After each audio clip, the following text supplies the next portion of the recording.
तो जैसा कि हमने पिछले एपिसोड में देखा था कि लुओ फैंग को हॉन्ग के जरिए ये पता चल जाता है कि मिरर किंग रिवाइव हो चुका है और वहीं पे मिरर किंग लुओ फैंग के बारे में सभी लोगों को बता रहा होता है कि ब्लेड रिवर किंग के पास कई सारे सुप्रीम ट्रेजर्स मौजूद हैं।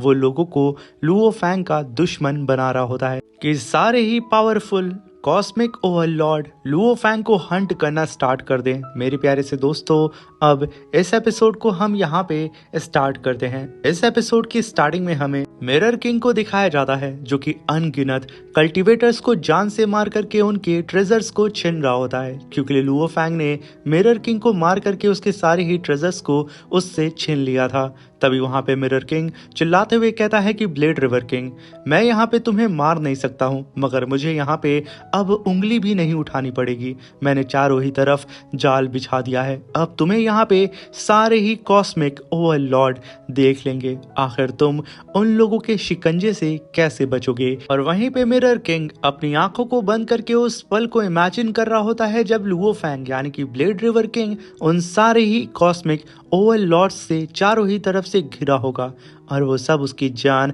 अपने हाथों से लेंगे। मगर तभी वहां पे मिरर किंग का एंसेस्टर अपीयर होता है और वो मिरर किंग को अपने डोमेन के अंदर खींच करके कहता है कि तुम एक बार पहले ही मर चुके हो, उसके बावजूद तुम्हें यहाँ पे सुप्रीम ट्रेजर्स की चाह है, तुम्हें वो सारे ही सुप्रीम ट्रेजर्स चाहिए, इसलिए बेवजह तुम इन सब को मार रहे हो। तुम सिर्फ लेना जानते हो, कभी कुछ हासिल किया है तुमने?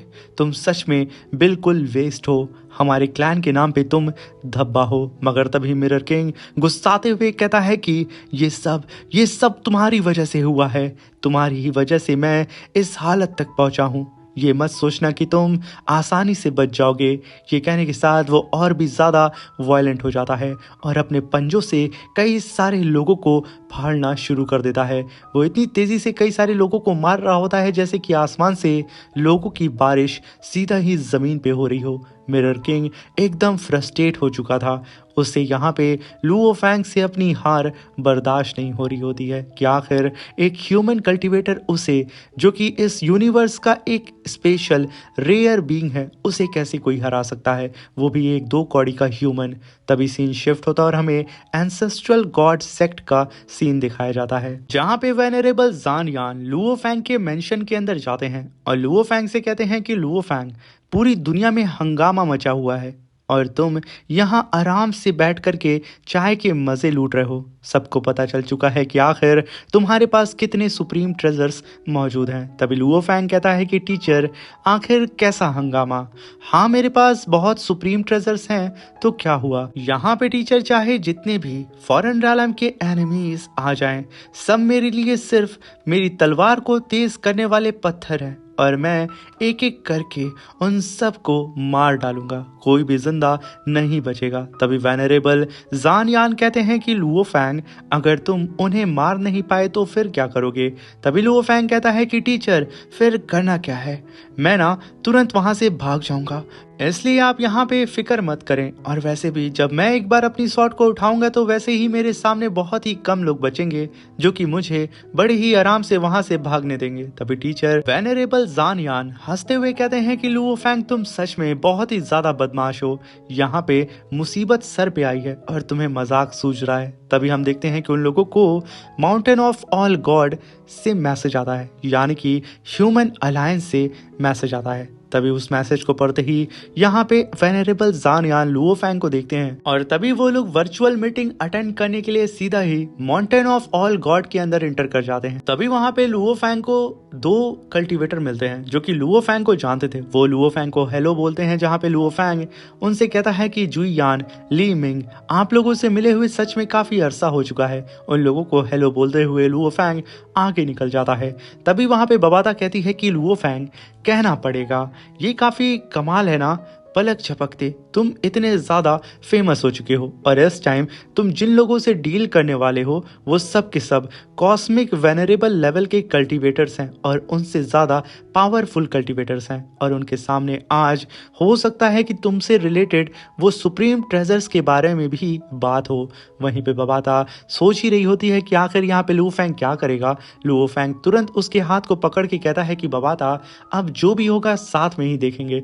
बबाता कहती है कि नहीं नहीं नहीं, मुझे नहीं जाना है, मुझे छोड़ो। मगर लुओ फैंग अपनी टीचर का हाथ पकड़ के उसे घसीटते हुए सीधा अपने सामने मौजूद पोर्टल के अंदर लेके चला जाता है। बेचारी बबाता ना चाहते हुए भी लुओ फैंग के साथ जाती है। तभी वहां पे लुओ फैंग जैसे ही उस पोर्टल के अंदर एंटर करता है, उसके सामने एंट्री होती है ब्लड विंग्स की, जो कि लुओ फैंग को हेलो बोलते हुए उसके करीब आता है और कहता है कि लुओ फैंग, तुम तो सच में अलग ही लेवल के कल्टीवेटर हो। सुप्रीम ट्रेजर्स तो आम तौर पर कॉस्मिक ओवरलॉर्ड के लिए होती है, और तुम्हारे पास कम से कम 6 से भी ज़्यादा मेरे ख्याल से सुप्रीम ट्रेजर्स मौजूद हैं। ये उड़ती उड़ती खबर मुझे मिली है। तभी लुओ फैंग कहता है कि ब्लड विंग्स, अब बस भी करो, मजाक मत उड़ाओ मेरा। तभी वहां पे ब्लड विंग्स कहता है कि लुओ फैंग, तुम्हें पता है उन बुड्ढों को ना तुमसे जलन हो चुकी है, क्योंकि उन्हें भी ये बात पता चल चुकी है। तभी वहां पे सारे ही अननोन कल्टीवेटर लुओ फैंग को देख के कहते हैं कि अगर किसी का मास्टर इतना महान होना तो उसका डिसाइबल भी उतना ही ज्यादा महान होता है, बिल्कुल लुओ फैंग की तरह। ये कहते हुए उन सब की नज़र यहाँ पे लुओ फैंग के ऊपर जा करके टिक चुकी थी। सभी लोग यहाँ पे सिर्फ लुओ फैंग को ही देख रहे होते हैं, जैसे कि वो आकर्षण का केंद्र बन चुका था पूरे के पूरे होंग अलायंस के अंदर। तभी वहाँ पे लुओ फैंग आसमान की ओर देखता है, जहाँ पे एक डिवाइन रोशनी उन लोगों की तरफ बढ़ रही होती है। तभी सारे ही कल्टीवेटर भी आसमान की तरफ देखने लगते हैं, जहाँ पे फाइनली अब एक टेलीपोर्टेशन गोल्डन एरे आसमान में अपीयर हो रहा होता है, जो कि इन सारे ही कल्टीवेटर्स को माउंटेन हॉल ऑफ गॉड से सीधा ही इनसाइड हॉल ऑफ गॉड के अंदर लेके जाएगा। तभी जैसे ही वो रोशनी उन सारे ही कल्टीवेटर्स के ऊपर पड़ती है, वो लोग बिजली की रफ्तार से सीधा ही उस पोर्टल के अंदर एंटर करते हैं और सीधा ही आ जाते हैं हॉल ऑफ गॉड के अंदर, जहाँ पे कई सारी चेयर्स लगी होती हैं और बीच में कई सारी बड़ी चेयर्स होती हैं जो कि मेन कल्टीवेटर्स की थी। तभी लुओ फैंग और वेनरेबल जान यान अपनी अपनी सीट पे आके बैठ जाते हैं। जिस सीट पे लुओ फैंग आके बैठा था, वो बेचारा बहुत छोटा खुद को महसूस कर रहा था, मगर तभी लुओ फैंग की बॉडी धीरे धीरे करके बड़ी होने लगती है और उस चेयर पे फिट होने लगती है। तभी लुओ फैंग कहता है कि मेरी डिवाइन बॉडी अब इस थ्रोन के लिए पूरी ही तरह से परफेक्ट हो चुकी है। वो काफी ज्यादा कंफर्टेबल फील कर रहा होता है और तभी वहां पे लुओ फैंग अपनी आंखों को मटकाते हुए इधर उधर देखने लगता है कि क्या पता शायद उसके कुछ और लोग जानने वाले मिल जाएं और उनसे वो हेलो हाय कर ले। मगर तभी लुओ फैंग की नजर बुसवा के ऊपर पड़ती है। वो लुओ फैंग को देख करके एकदम काले कुत्ते की तरह गुर्राता है और लुओ फैंग बेचारा कंफ्यूज होता है कि आखिर ये मुझसे इतना खुन्नस खा के क्यों बैठा है। तभी पीछे से वेनरेबल जान यान कहते हैं कि लुओ फैंग, वो जो तुम्हारे सामने बैठा है ना बुसवा, वो तुम्हारी हाईएस्ट टायर मिशन वाली परफॉर्मेंस से बहुत नाराज था। उसने तो तुम्हारी ग्रोथ रोकने की कोशिश की थी और आज तुम उसके बराबर बैठे हो। अब यहाँ पे लुओ फैंग उन सारे ही पास्ट की बातों को याद करने लगता है। उसे ये बात तो पता थी कि कोई है जो कि उसे रोकने की कोशिश कर रहा है। उन सारी ही बातों को याद करते हुए लुओ फैंग वहां पे मुस्कुराने लगता है और अपने टीचर वेनरेबल जान यान को देखने लगता है, जैसे कि यहाँ पे लुओ फैंग को एक अलग सी ही ट्रॉफी मिल चुकी हो। और वहीं पे बेचारा बुसवा, जो कि बेचारा लुओ फैंग का तब भी कुछ नहीं बिगाड़ पाया था और अब भी वो लुओ फैंग का कुछ भी बिगाड़ नहीं पाता है। सभी लोग अब इस कॉन्फ्रेंस हॉल के अंदर यानी कि हॉल ऑफ गॉड के अंदर आ चुके थे। अब बारी थी इस हॉल ऑफ गॉड के मेन मेंबर्स के आने की, जहाँ पे हम उन सारी ही जायंट चेयर्स को देखते हैं यानी कि थ्रोन को देखते हैं, जिनके चारों ही तरफ वो छोटे छोटे थ्रोन्स मौजूद थे। तभी वहां पे एंट्री होती है मास्टर ऑफ डार्कनेस की, जो कि आते के साथ अपने ऑरा प्रेशर को रिलीज करते हैं। तभी वहां पे एंट्री होती है मास्टर ऑफ बिंग फैंग और उनके बाद एंट्री होती है दो पावरफुल मास्टर की, जो कि थे मास्टर ऑफ हुआंग जियान यून और मास्टर ऑफ किंग दोंग। वो दोनों ही एक दूसरे के बगल में बैठे होते हैं जैसे कि ये लोग छट्टी बड्डी दोस्तों। और तभी वहां पे एंट्री होती है मास्टर ऑफ लॉन्ग जिंग की, जो कि शांति से अपने सिंहासन पे बैठे होते हैं। और उनके बाद एंट्री होती है मास्टर ऑफ पैंग गोंग की, जो कि मोटू सेठ थे। वो बड़े ही आराम से अपने सिक्के से मजे से खेल रहा होता है। और तभी हम वहां पे देखते हैं जाइंट एक्स फाउंडर की, जो कि वहां पे अलग ही रौला मचा रहा होता है। तभी वहां पे जाइंट एक्स फाउंडर खड़ा होता है और वहां पे केओस सिटी लॉर्ड से कहता है कि केओस, तुम्हारी लुओ फैंग के लिए जो खुली तरफदारी है ना, उसे काफी कॉस्मिक वेनरेबल में नाराजगी पैदा हो गई है। तो क्या तुम यहाँ पे कोई सफाई देना चाहोगे? वहीं पे हम उस जाइंट एक्स फाउंडर की जाइंट स्पिरिचुअल बॉडी को भी देखते हैं, मगर यहाँ पे केओस सिटी लॉर्ड शांति से अपने सिंहासन पे बैठे होते हैं। मगर वहीं पे वो मोटू मास्टर पैंग गोंग हंसते हुए कहता है कि केओस, मैं भी यहाँ पे जानना चाहता हूँ कि आखिर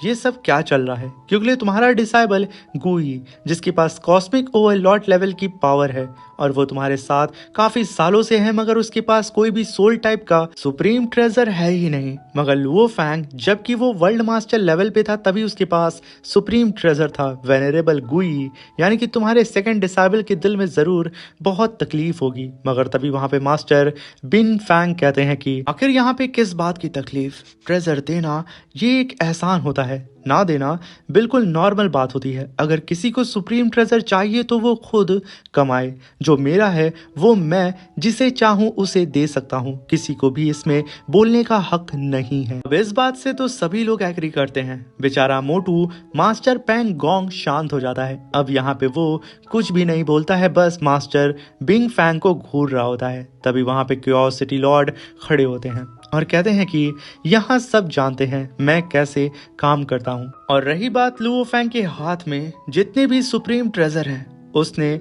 सिर्फ एक ट्रेजर मुझसे लिया है, वो असल में सुवू विंग्स हैं, जो कि मैंने अपने हाथों से उसे दिया है।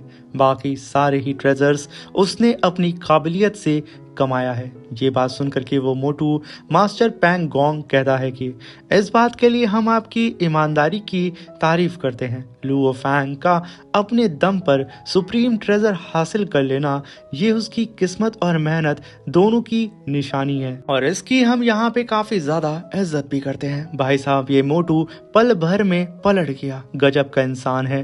तभी हम वहां पे जाइंट एक्स फाउंडर को देखते हैं, जो कि खड़े होते हैं और कहते हैं कि केओस, चलो फिर अब इस बात को यहीं पे ख़त्म करते हैं और इस मीटिंग को स्टार्ट करते हैं और मैं चाहता हूं कि केओस तुम इस मीटिंग को लीड करो। तभी वहां पे केओस सिटी लॉर्ड कहते हैं कि बिल्कुल, और सबके सबब केओस सिटी लॉर्ड को देखने लगते हैं। तभी केओस सिटी लॉर्ड खड़े होते हैं और सभी लोगों से कहते हैं कि सब लोग ध्यान से सुनो। तभी सबकी नजर यहाँ पे केओस सिटी लॉर्ड के ऊपर पड़ती है, जहाँ पे लुओ फैंग अपने टीचर को देख के कहता है कि ये तो मेरे टीचर केओस सिटी लॉर्ड है। ये कहने के साथ उसकी खुशी का यहाँ पे ठिकाना नहीं होता है, क्योंकि उसकी पहली मीटिंग थी और उसकी पहली मीटिंग असल में कोई लीड कर रहा था तो उसके टीचर खुद। जहाँ पे केओस सिटी लॉर्ड कहते हैं कि जब भी हाईएस्ट लेवल की मीटिंग बुलाई जाती है तो इसका मतलब होता है कि हमारे रेस की किस्मत को बदलने वाली कोई बड़ी चीज होने वाली है। और इस बार की जो वजह है वो यकीनन काफी बड़ी है। वो वजह ये है कि प्रीमल स्टार का खुलना।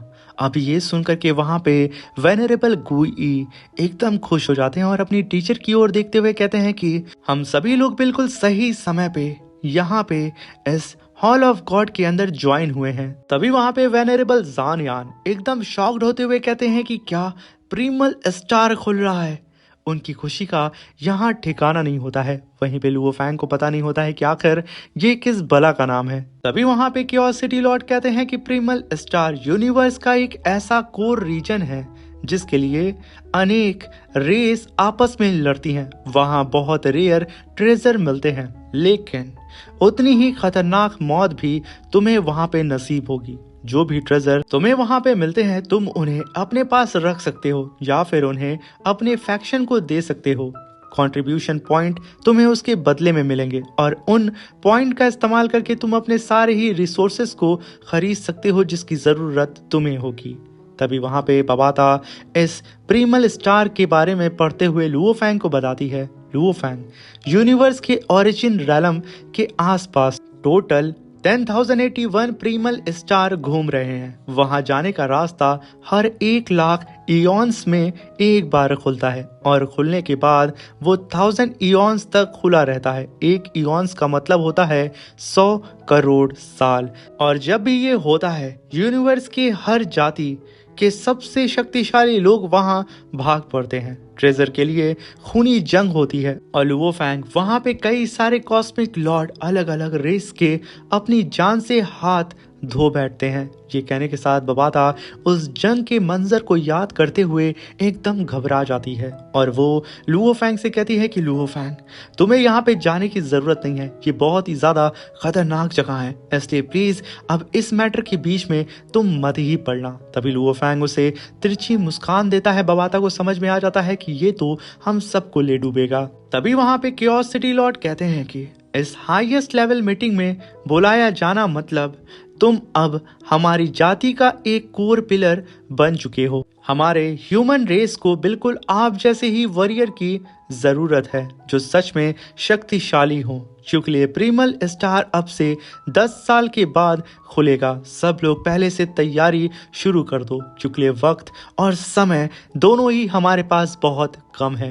ये बात सुनकर के सभी लोगों में एक्साइटमेंट का पहाड़ टूट पड़ता है। और दोस्तों जरा कैलकुलेट करके बताना कि 1 लाख इयॉन्स कितना होता है। 1 इयॉन्स 100 करोड़ साल होता है। तो जल्दी से कमेंट बॉक्स में हमें बताएं। और अब मिलते हैं इसके नेक्स्ट अमेजिंग से एपिसोड में, वो भी बिल्कुल डिटेल में मैं एक्सप्लेन करूंगा। अगर वीडियो अच्छी लगी हो तो प्लीज चैनल को लाइक शेयर सब्सक्राइब करके हमें सपोर्ट करें। Thank you for watching. Bye bye, take care.